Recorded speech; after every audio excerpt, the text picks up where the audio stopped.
Very special guest on the chat today. It's the voice of the Bengals, the voice of the Bearcats. It's Dan Hoard. You know, some people in life, they can't wait to see Santa Claus. That's their big person of interest that they want to meet. To me, when I heard Dan Hoard speak to me for the first time, shook my hand, said, "Charlie, nice to meet you." It was like meeting Santa Claus. I'll just put it that way. Listened to his voice on the radio for a very long time, which probably makes him feel a little bit old right now, but he's a veteran in this industry. Very lucky that the city of Cincinnati has him for both the Bearcats and the Bengals. And we're getting into his entire journey right now. But first, welcome on the show, Dan. How are you tonight? Charlie, I'm great. Thank you for the kind words. Much appreciated. Unlike Santa Claus, there will be no gifts at the end of this interview, but I'm the lucky one. I appreciate you saying that, but fate worked out very well for me. I didn't grow up in Cincinnati, but it's home now, and I've got two great jobs that I love. So I do consider myself to be the lucky one, not the people listening.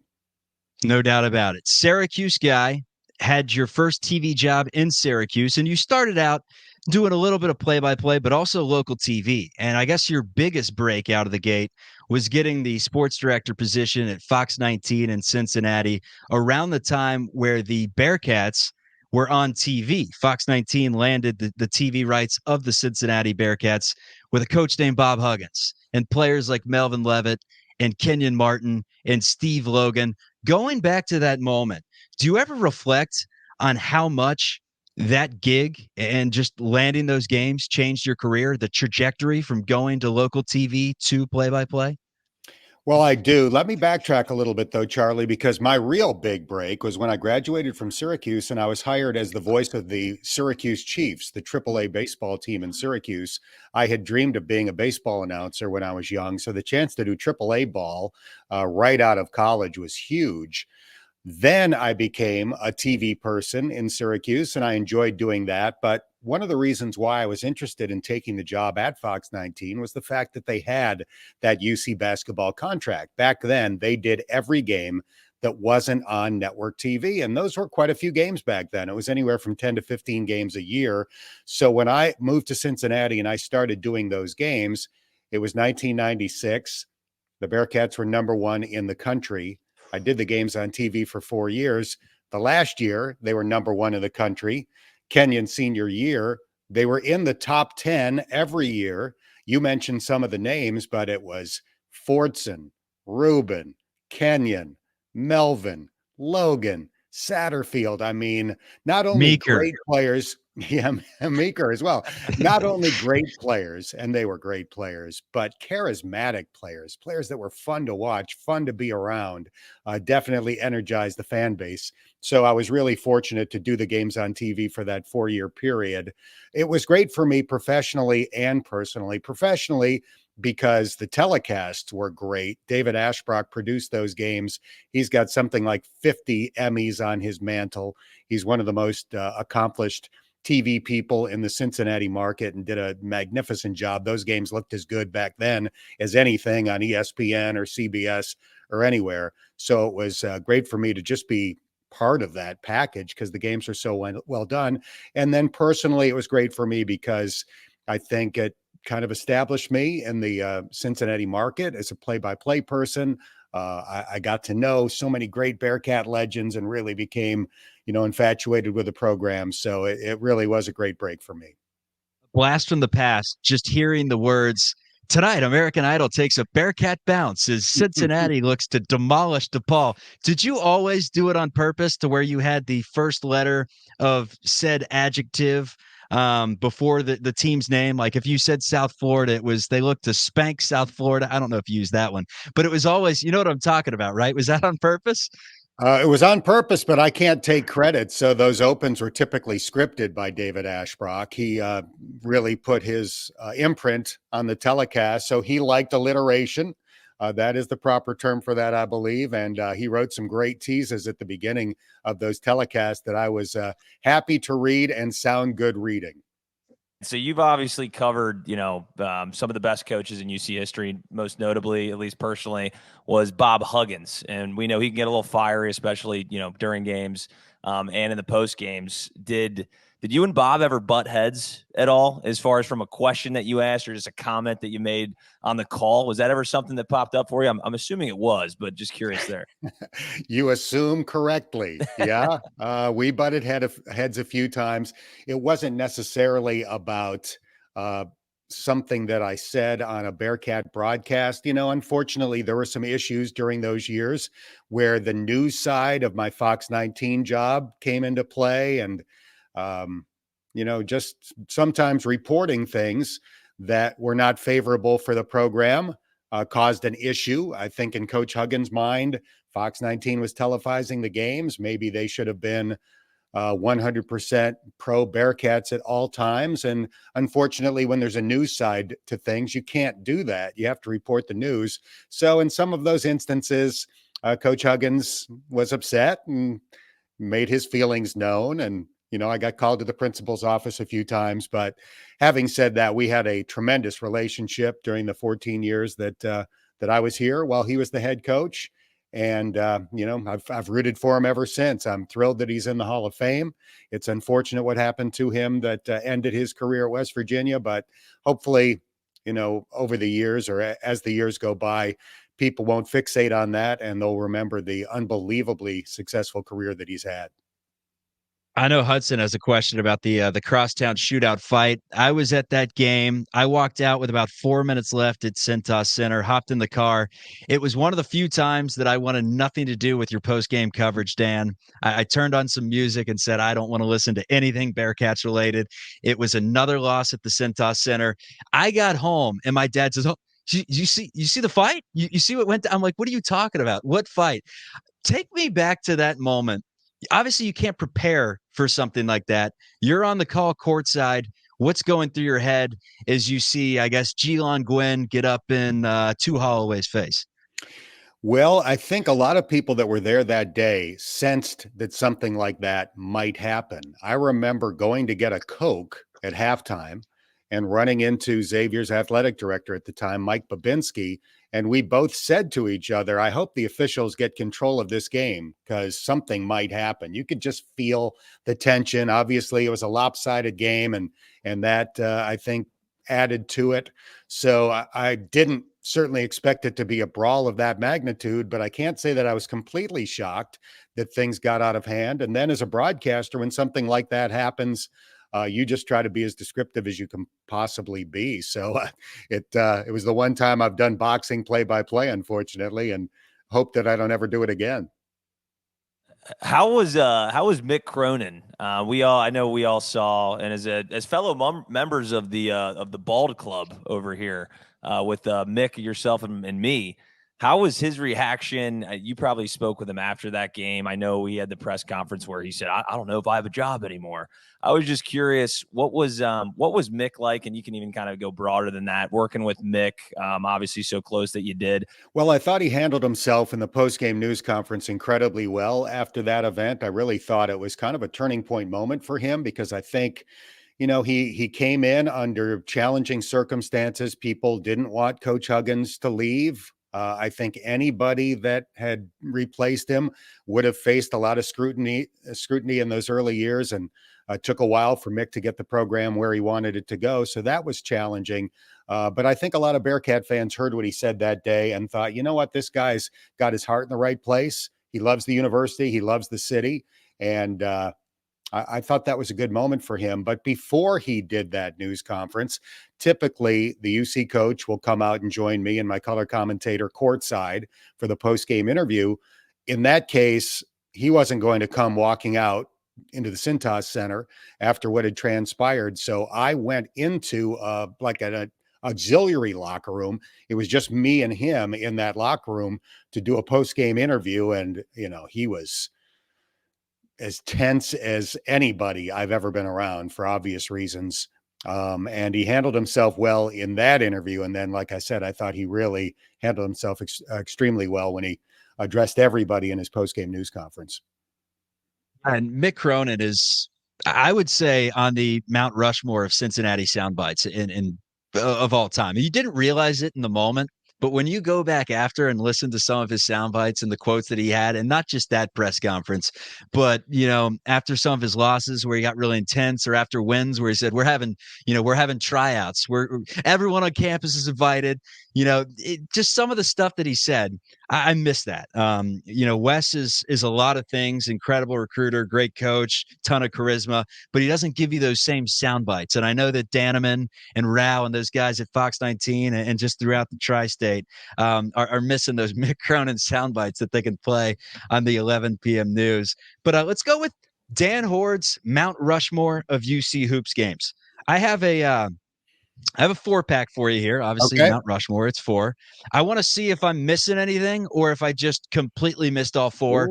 You may have not All called right. some of these. I don't know about the timeline, but it sounds Okay. like if you were This is good. calling This is fun. games if you were calling games in 96, I like to think that I have all these games down. Okay. All right, so we're going with, in no order, Field Williams shot against Louisville to send it into overtime, where the UC team was wearing the Jordan Deuce trays, the one white shoe, the one black shoe. I remember that vividly.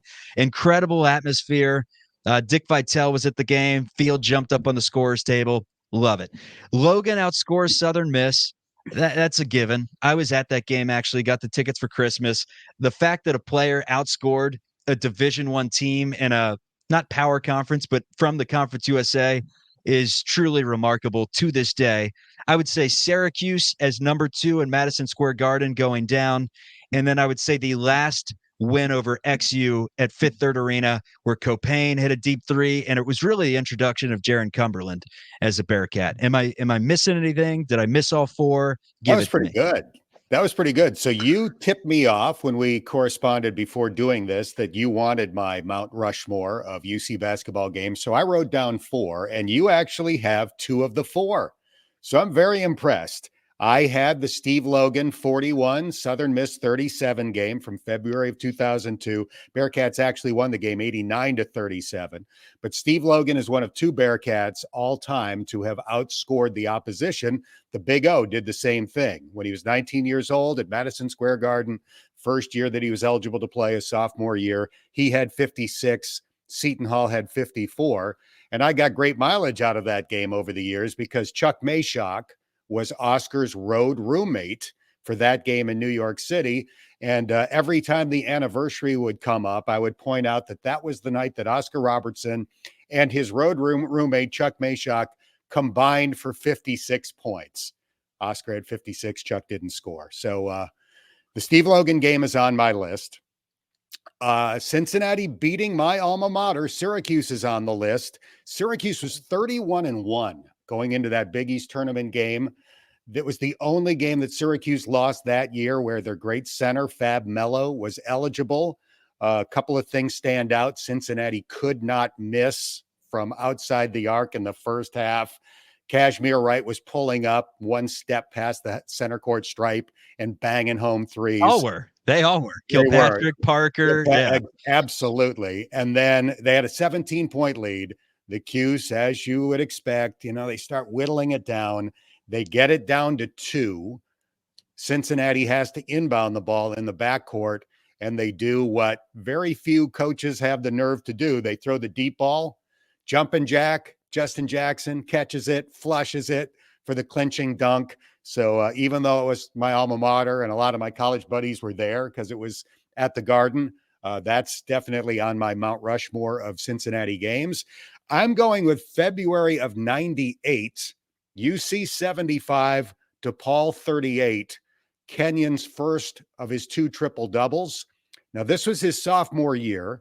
He had averaged 2.8 points a game as a freshman. So we really didn't think of him as an offensive threat at that point. And in that game, 24 points, 23 rebounds, 10 blocks.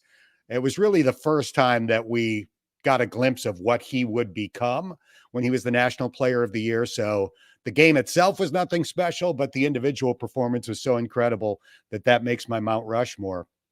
And then, unfortunately, there's a loss on my Mount Rushmore of Cincinnati games. Gonzaga 74, Cincinnati 69, Salt Lake City 2003. When your broadcast partner gets ejected from an NCAA tournament game, that winds up on your Mount Rushmore, even if the game didn't turn out the way you wanted it to see Chuck or haul him out of his chair and walk his butt out of the arena after popping off to official Mike Kitts. It's got to make my Mount Rushmore, just because I'm the only announcer in history whose partner got kicked out of an NCAA tournament game. That is incredible stuff. When you saw Chuck after that game, did he just have a big smile on his face? Was he was he pumped about it? Was he like, can you believe what I just did, Dan? I just made history? Or at the time, was he still somewhat fuming like Cronin after the Crosstown Shootout that he didn't get to finish the game? More than somewhat fuming. I think Chuck wanted to find out where the officials were staying in Salt Lake City and try to go get a piece of Mike Kitts. But Chuck, to his credit, endured the jokes for the rest of his life about that game. I would always update his consecutive game streak of not being ejected at the end of every broadcast, which, a lot of people got a kick out of that. In his first game after the ejection, a buddy of mine who has a local car dealership gave me like a car harness seatbelt that we put on his chair to make sure that he did not get up during the course of the game to get ejected. So Chuck was the best. I miss him. It was a one-of-a-kind friendship, and that moment was certainly one that very few of us will ever forget. No doubt about it. And kind of going off that, I know you just listed off a ton of players. So this is going to be a tough question, but what was, as far as a player that you covered, who was the most fun player? We can put X player because obviously they got the current guys on the roster, excluding John Meeker, of course. But who was your most fun player, let's say? And if you want to list a couple, that's fine. But most fun player to cover for you? Melvin Levitt. No hesitation on the answer whatsoever. Mel, to me, was the most entertaining player that we've had of all these great players. He wasn't the best, although he was a great player. But for sheer entertainment, the dunks, the threes, the diving over chairs, going after loose balls, he just had a flair and charisma. I think unlike any other player that I've seen in a Bearcat uniform. The only player that I've watched in college basketball that even compares for me was Pearl Washington when I was at Syracuse, and you two guys are too young to really remember the Pearl. But just a guy that you couldn't take your eyes off him because of the flair and the charisma. And Mel had that in spades. I had the opportunity to call the famous dunk against Alcorn State, where he comes out of the rafters and flushes home the miss from DeJuan Baker. I think I made noises that only my wife was supposed to hear on describing that dunk. But, Mel's my guy. When it comes to just a favorite guy to watch, a person that I found to be the most entertaining, the helicopter was my guy. When you watch that back in real time, because I think it's one of the greatest, and I'm not just saying this because you're on the show and I'm biased because I, have been listening to you for years and years, but just the I mean, was that you that with the O? Was it your color commentator comes out of the rafters to jam it home? I have never seen anything like that in my life. Like that is incredible stuff that you're not prepared for. I mean, at any time Mel can do something crazy. James White could do the same thing. But I mean, to see that go down real time, was that just a reactionary call? Like comes out of the rafters to jam it home? Were you planning on that? Like if I ever get one that's so damn good, I'm going to sneak this one in there. Like give it to me. Break that down. Yeah, no, that's just reacting. Hopefully in those moments you say something that fits. And I'm glad you liked that call. I was working with Anthony Buford at the time, and I thought Anthony was great as well. Anthony was the person that did the, oh!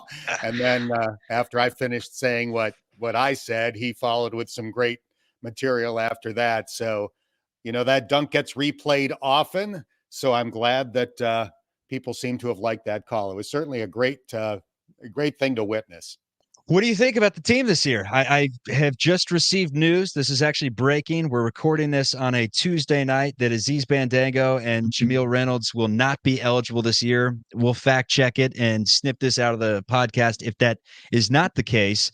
With that being said, now that the Bearcats don't have their two bigs entering the Big 12, it's going to be Sage Tolentino. It's going to be Victor Locken and Odi Oguama down low.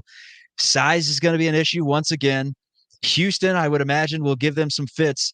but you add in Jizzle James, you add in Simas Lukosius, you add in Rayvon Griffith, and a bunch of these transfers / freshmen. Your overall thoughts on how good this team can be? I think we're pointing to next year, Wes Miller's team really taking off and having potentially like a top 15 talent again. But this year, could they sneak up on some people, or is it going to be a learning curve? Well, I certainly hope there are still appeals if that news that you shared is in fact the case and Aziz and Jamil are not eligible. That's a big factor. Now, we saw with North Carolina football that there were, legal issues and lawyers got involved and eventually their wide receiver got to play. Maybe something like that can happen with UC's big guys. Watching Aziz practice, he's a pro. I have never seen a better finisher on alley-oops than Aziz Bandaogo. When Cincinnati played Utah Valley in the NIT last year, I watched a couple of Utah Valley games to prepare for the broadcast, and I'm thinking to myself, this is like the most undisciplined team I've ever seen. They throw alley-oops from everywhere. As soon as they get a rebound, they're like throwing it 75 feet and see if this guy can dunk. And sometimes it worked, sometimes it didn't. And as a person just watching those games, I'm thinking, this is crazy. What are they doing? Well, now I know what they were doing. I mean, Aziz Bandaogo is unbelievably gifted at catching and finishing alley-oops from anywhere because he can get his hand to the top of the backboard. He's got great timing. He's got huge hands. It is a weapon. And obviously, he's a tremendous shot blocker. He was third in the country in that category last year. So if they had him, just him, even if Jamil weren't eligible, I think they have a chance to be really good. If they get them both, I'm pretty confident they'll be really good. If they don't have either, I think they're still going to be solid and entertaining. Victor Locken's a good player, and he's almost 7 feet tall. I don't know how much Sage will play at this point. Odie plays bigger than his height. He plays a 4-man game, even though he doesn't necessarily have the ideal size for that position. And they've added shooting with CJ and Lukosius. So I think it's going to be a fun team to watch. I'd like to think they can be very competitive in the Big 12, but obviously it's a brutal league. So it's going to be interesting to see how well they do. Yeah, and with Aziz specifically, because we all watched that game and we were watching, Utah Valley, and I'm going, who is this guy? He looks like he's playing for the LA Clippers, and he's playing at Utah Valley. Do you have any, insight as far as, because I was thinking the same thing. I was like, we need to get this guy on our team, and how Wes recruited Aziz specifically. Obviously, he had entered the portal, and then, Wes went after him there. Is there any story behind how he kind of came to find Aziz in the portal? I don't know the story yet. I'll eventually know it. Aziz played at Akron the year before he played at Utah Valley. So he's got some Ohio ties. I think that was part of his appeal process in trying to get eligible this year. Abdul Adu is on the coaching staff. I think those two have hit it off based on the practices that I've seen. So, Wes is a really good recruiter as well. So don't underestimate that. I'm sure that the fact that they played Utah Valley, lost to Utah Valley, and Wes had the opportunity to see him face to face, Wes was probably able to say to him, listen, I know what you're capable of, and I know what we can do for your game. But aside from that, I don't know a lot of the inside nuggets about the recruitment, and I look forward to finding them out. I would imagine that it was kind of like the situation where I think it was John Brannon and Raplis Ivanauskas. After the game, he just kind of went up to him in the handshake line and said, hey, bud, you ever decide to transfer? Cincinnati could be home for you because there's no doubt about it. It'll be a nice fit. Let's go one more on the Bearcats before we switch to the Bengals real quick and get you out of here. Jizzle James. I know that you're excited to see the Hall of Famer, Adrian James, in the stands this upcoming season. Is Jizzle someone from day one that you think can make an instant impact, or is he going to be like most freshmen out there where it takes a little bit of time? It's not optional in this case. They need a point guard, and the two guys are both newcomers, and they're both young. So Day Thomas or Jizzle James, it'll be, one or the other is going to be the starter, and they're both going to have to play a lot. They're both interesting players. Day is incredibly explosive I thought that would be the case with Jizzle, and it is. I mean, I guess I knew it would be the case with Jizzle, and now I found out from watching them that it's also the case with Day Day. They're both incredibly athletic, not great outside shooters at this point. They're not terrible. I think they can, keep a defense honest with their outside shooting, unlike some point guards that, we had back in the day. But I don't think either guy is going to be confused for Steph Curry. But they're both great penetrators. They both have incredible athleticism. I think they'll be good defenders over the course of time. It usually takes freshmen a little while to develop on that end of the court, but they're both going to play a lot. So we're going to see them right off the bat. Dan Hoard, voice of the Bengals, voice of the Bearcats. A lot of Bearcats chatter tonight. I'm excited for the season that tips off on November 6th. Let's do the math right here. What are we talking? Year 27 at the helm for you, Dan? I guess if you include the TV years, it's something like that. My first year on radio as the full-time voice of the Bearcats was the 2000-2001 season, the year after Kenyon. So I guess just going by that, it would be 24 seasons, something like 23 seasons, whatever. My math is bad, but it's been a tremendous run, and I hope I've got 20 more left in me.